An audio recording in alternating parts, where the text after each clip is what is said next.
Hey, good morning. We're continuing learning through the Aruch HaShulchan, both the halacha and trying to use the halacha as a gateway to talk about the Nimius.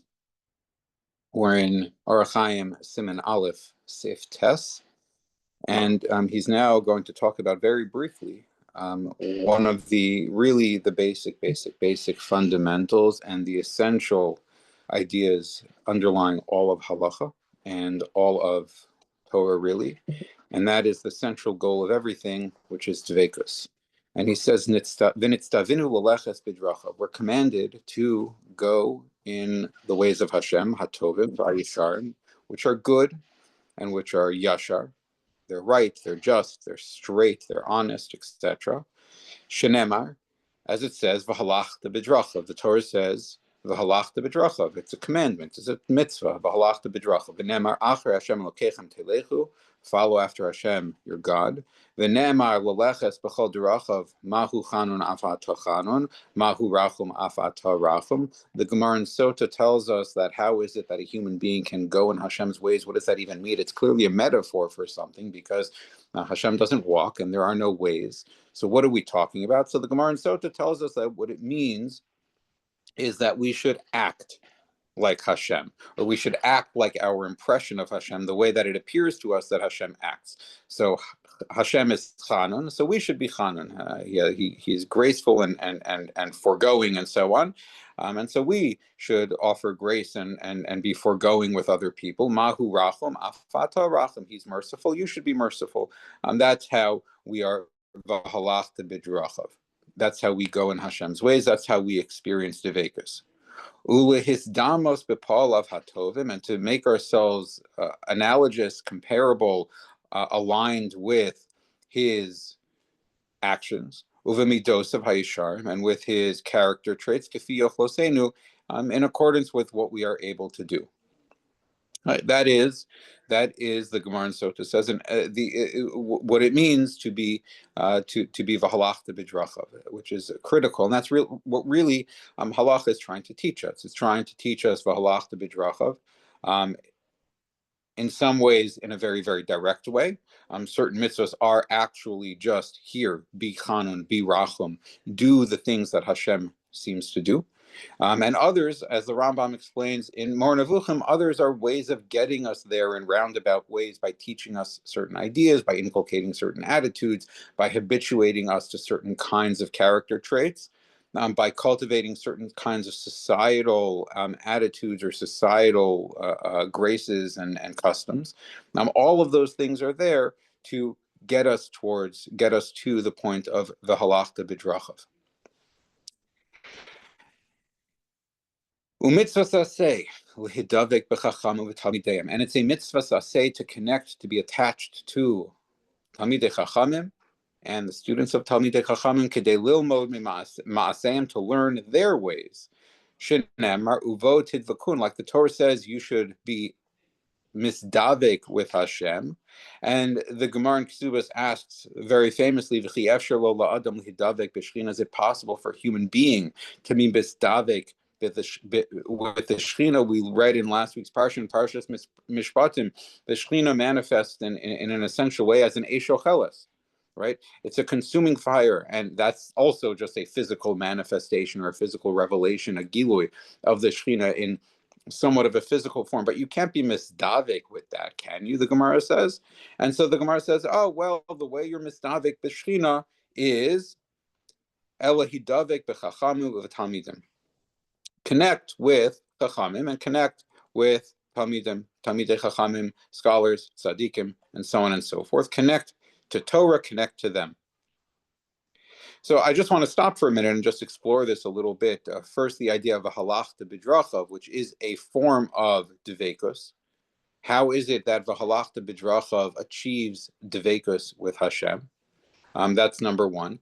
And number two, just to begin exploring a little bit this idea of being mistavek with tzaddikim and chachamim as a way of achieving dveikus. Now, the truth is that as we know, and as the Svarim talk about, Dveikus is really, really the essential matara, the essential point. That's the tachlis of everything, is to get to Dveikus. Taryag mitzvos or taryag itim are 613 ways, as Zohar says, just to get us to HaKadosh Baruch Hu, just to get us to an experience of Dveikus. And that's what we're trying to get at here. And if we think about it, what is it? How does it work that the halachta bidrachav is a form of dveikus? So one way of thinking about this is through the ideas of the Baal HaSulam, for example. The Baal HaSulam has a long discussion, and it's not really exclusive to the Baal HaSulam, but he's very famous for bringing this idea out and building his entire system on this idea.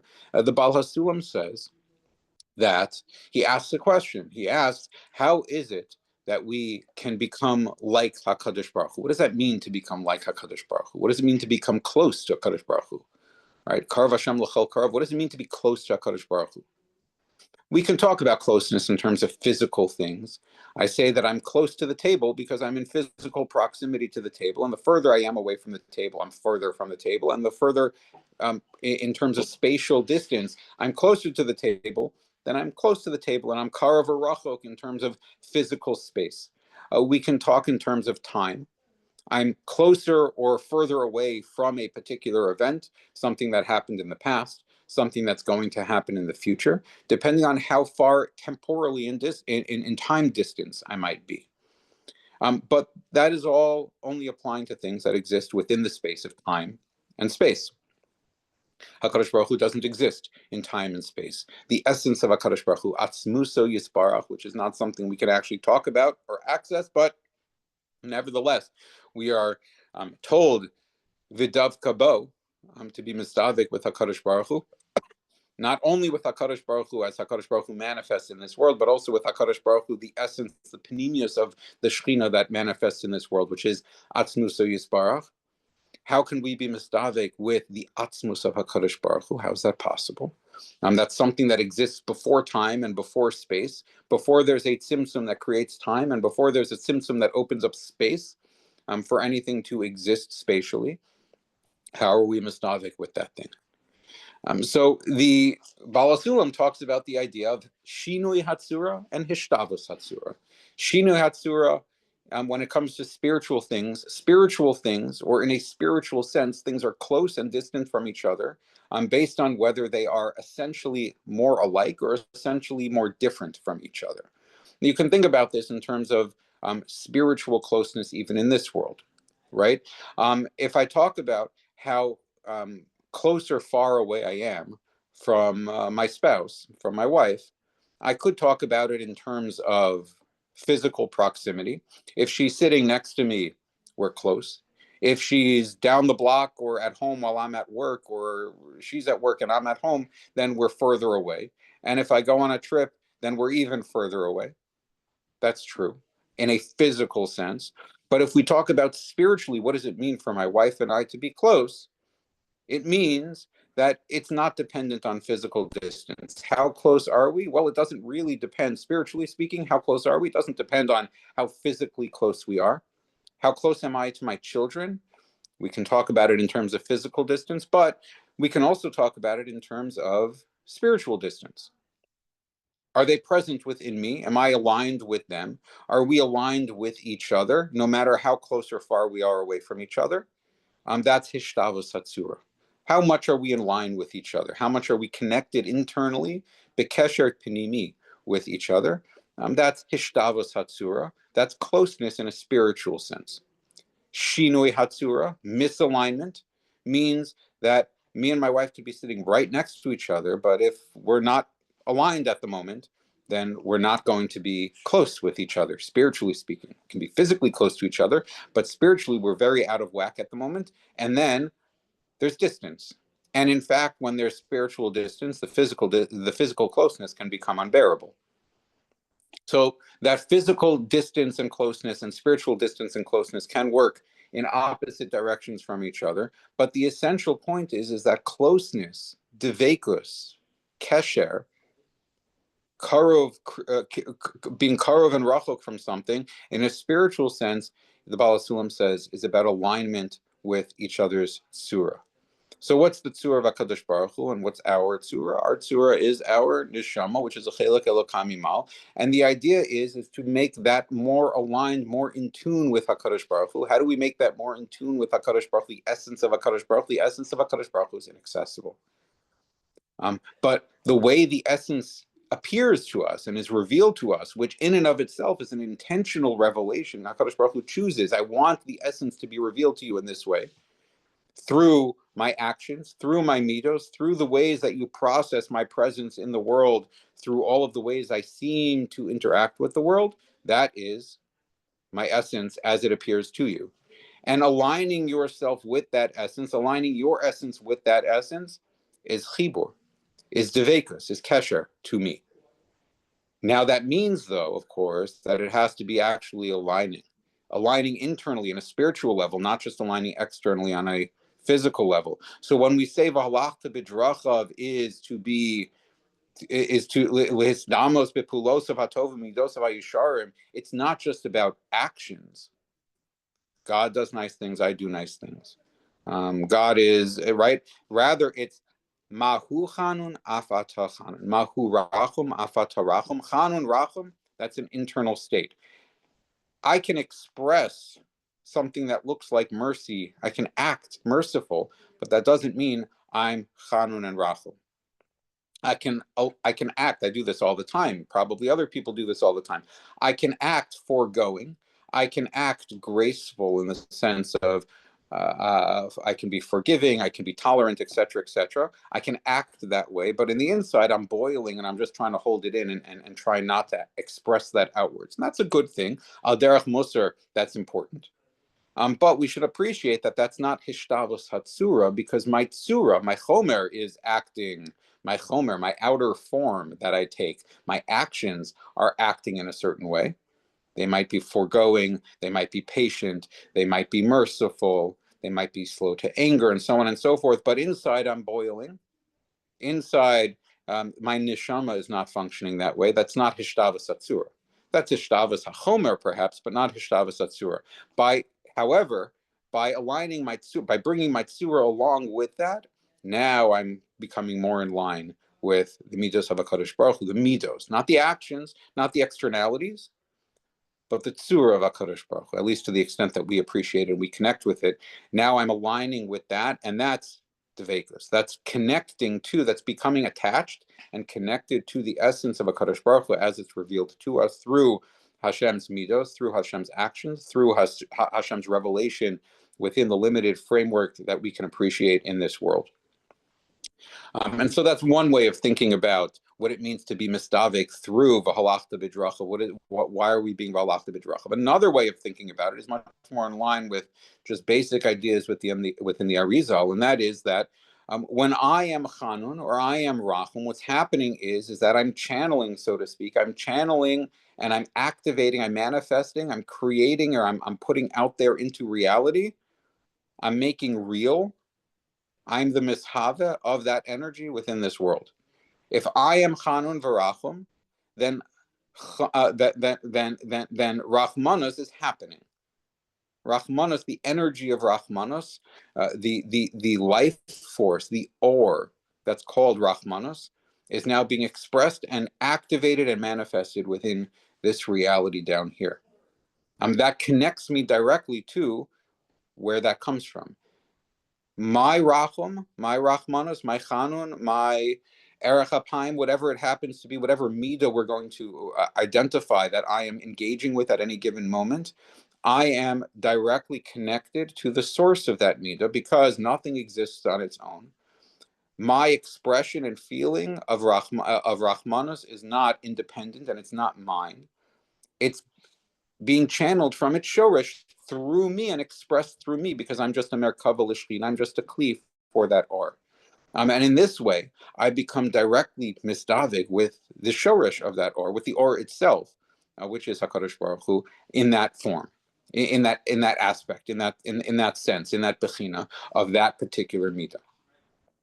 So either way, through v'halachta b'drachav, I'm experiencing and achieving devekus. And I'm achieving Dveikus, and much more important, that I should experience it. So I should be aware, or consciously aware of what's going on here. There should be kavana, there should be mindfulness, there should be awareness of what's happening. And by doing that, now I'm not only just a Merkava L'Shechina, but I'm conscious of being a Merkava L'Shechina. And that's an experience of Dveikus.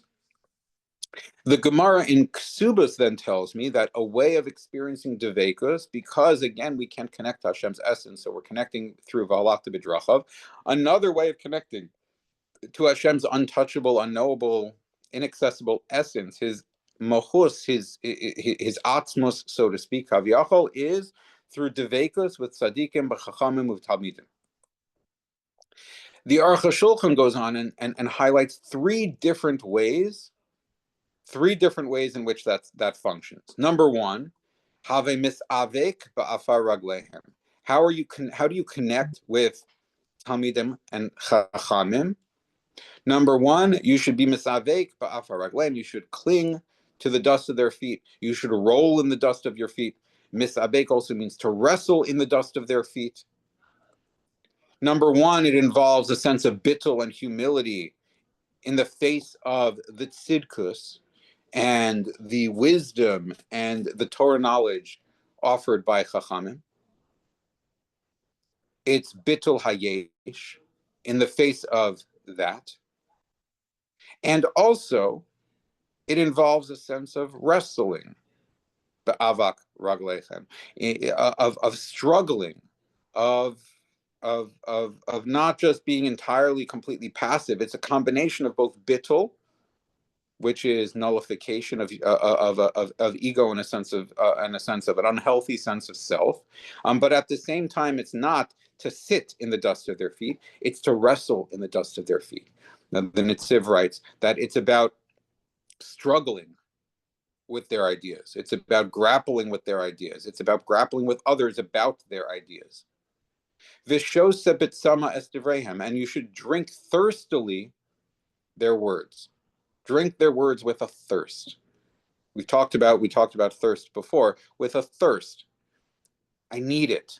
I need this information. I need to connect to this tzaddik, because this tzaddik is going to provide me with a conduit of getting a small picture of what it is that I could be, where it is that I can improve, because I see what's possible in a human being.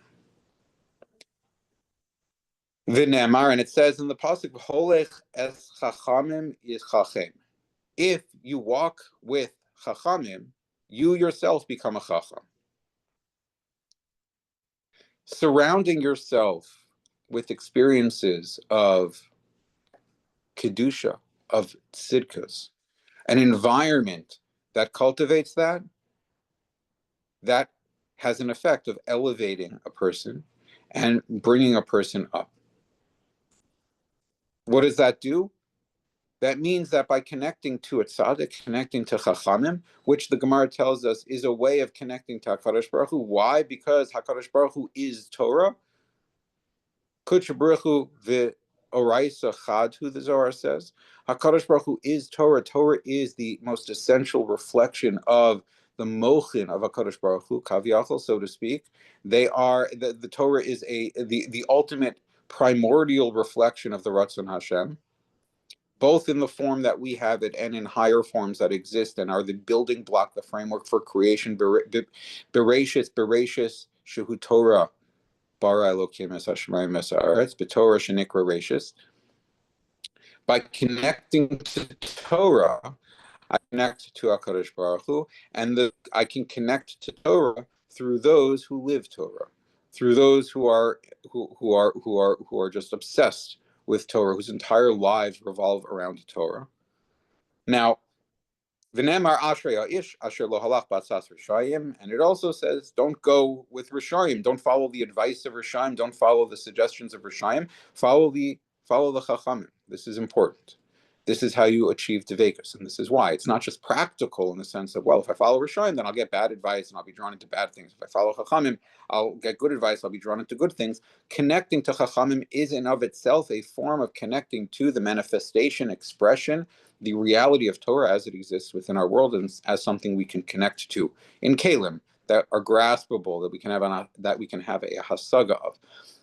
And I'll just say candidly, this idea of connecting to Chachamim, connecting to Tzaddikim, this is not so, for some people this is very easy. Other people might be very, very skeptical of this. Because there are many, many people parading around who are branded as Chachamim, and are branded as Tzaddikim, and are branded as Gedolim, who are not, and who are disappointing. And this is a reality. But I think the truth is that that just means that it might not be that those are the people, those are the tzaddikim that one should be connecting to. If one is not connecting, even with bittul, if there's a nagging internal deep penimei sense that there's something off here, this is not something to connect to, then that's not the thing to connect to. There are people out there, there are tzaddikim out there that you connect to them, you relate to them, you connect to their Torah that they teach, the books that they write, them themselves, if you are able to access them and interact with them, and to every person in accordance with the unique bechina of their own neshama, the people that they connect to, the particular tzaddikim that they connect to, something will click, and one experiences a sense of this is a profound expression and illustration of what a person can be. And I only want to connect more to HaKadosh Baruch Hu through this example. And through this example, I'm raised up. I experience mochen de gadlus. I experience expansiveness. I experience encouragement. I experience healthy criticism, a healthy self-evaluation of things that I can do or should do and improve, and areas where I shouldn't bother, working on because it's not the right time and it's not the right thing for me right now. Those kinds of people, which are, hard to find, and because it's a shidduch, it's about a unique connection between that particular kind of tzaddik and what they're putting out and what they're expressing and what they're manifesting, and a particular person's unique bechina of their own neshama. It can be a hard shidduch to make, but when that shidduch is possible, it becomes an important, valuable source for dveikus. On top of all of that, I think it's also important to say that aside from what the Aruch HaShulchan is saying over here, dveikus with the essence of HaKadosh Baruch Hu is possible. It's possible. The Sifrei Chasidus and the Sifrei Kabbalah speak about this at great length. Dveikus is a real thing. Dveikus is a deep, internal, genuine, authentic feeling of connection with the essence of HaKadosh Baruch Hu. And we have that sometimes. And there are tools, and there are mechanisms, and there are practices that can be used to enhance it, to expand it, to identify it when it's present in a more clear way. And so it's not just that I can only connect to HaKadosh Baruch Hu by v'halachta b'drachav, but it's not just that I can only connect to HaKadosh Baruch Hu through tzaddikim. I can connect to HaKadosh Baruch Hu, me and him. Actually, dveikus is possible. And that's a whole big sugya that is beyond the scope of just this little sif over here. But again, just the important takeaway is as he's going through premises and context for the halacha that he's going to finally discuss in another couple of pages, it's very, very important to appreciate the matara, the essential matara, the essential purpose, the tachlis of all of this, all of the many, many thousands of pages throughout the rest of the Aruch HaShulchan and in the Yam HaHalacha itself are all about achieving dveikus.